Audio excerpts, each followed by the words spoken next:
everyone, my name is Tina Vieira and I'm a drama and dance educator in Thunder Bay, Ontario. I've been a teacher in the secondary system for over 15 years and I'm also a member of the Council of Ontario Drama and Dance Educators, otherwise known as CODE. Our goal is to encourage and support the development of drama and dance in education in schools. So that's why I'm here today. I'm here to show you one of our resources that you can access online and give you a brief synopsis of how I'm going to be using it with my students now that I don't have the same contact with them. So the unit of study that I'm going to be looking at is the inspiration for creating dance, and you can find it on the CODE website. And I'm looking right at lesson 1.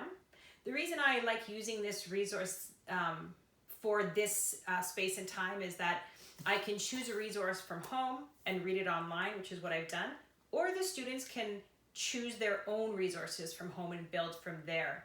That actually could be a great secondary activity or secondary lesson once you go through it as a class. So the resource that I chose is a short story that I enjoy. It's called The Enemy, and it is a book about peace, and it has to do with the differing perspectives of 2 soldiers sitting in a hole during war.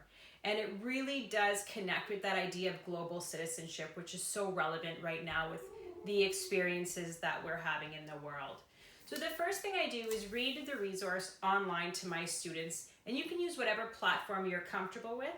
I won't let you know which one that I'm using, but it's one that has video and has voice and has notes in it, and it's a one-way form of communication. So what we're going to do is look at the specific task in the lesson.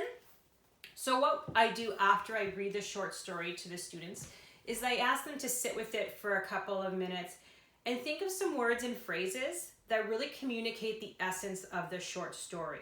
And then I ask them to pick 2 to 3 of the ones that they like best and share them with me. From the list I get from all the students, my next step is to kind of combine and compile them, because we are doing this right now in a group discussion. So they're sending me their ideas, and then I'm generating a small list for them to work from. So this is the list they came up with: fear, paranoia, misunderstanding, no freedom of thought in war, loneliness, the mutual experience, a sense of recognizing the man is not a monster, and we are all the same. The next thing I ask them to do is vote for their top 2, something that inspires movement within them. So the first time that they voted, they chose paranoia, and they chose a sense of recognizing the man is not a monster. I encourage them to choose contrasting words and phrases because it lends itself to a more creative, more dynamic movement piece. So once I shared with them that paranoia and a sense of recognizing the man is not a monster, then what I'm asking them to do is create a shape, a physical shape with their body that communicates paranoia.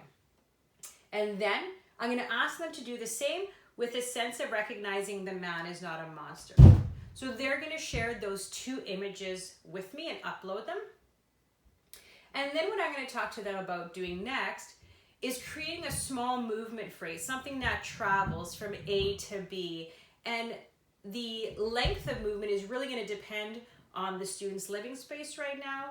So that's what I like about this. They can go outside if they're inspired to go outside. They can go in a living room, they can go down a hallway, they can go wherever they'd like. And so they're going to revisit the word paranoia, and they're going to create a traveling movement phrase that communicates paranoia. And they're going to do the same thing with the sense of recognizing the man is not a monster. So now they have 2 still images that they've created with their bodies and 2 moving images. Then I'm going to ask them to sit with their original words and look over their original words again and choose from the compiled list 3 more words or phrases and repeat the process of creating a still image, a still shape with their body, and a traveling image with their body. Record them and upload them to me. So in the end, they should have around 5, and you can see I've starred my 5 selections. So we started with a sense of recognizing the man is not a monster and paranoia, and then I chose to add fear, and I chose to add loneliness, and I chose to add we are all the same, really trying to vary the meaning behind each word so there's a nice contrast.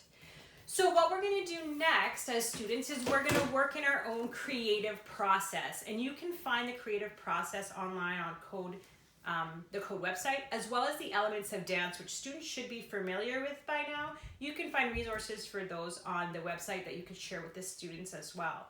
So in the end, what the students are going to share with you is a full small piece. They can put music in the background that basically takes those still images and then uses the movements as transitions between those still images so that they have one consecutive organized movement piece that communicates the short story that we read.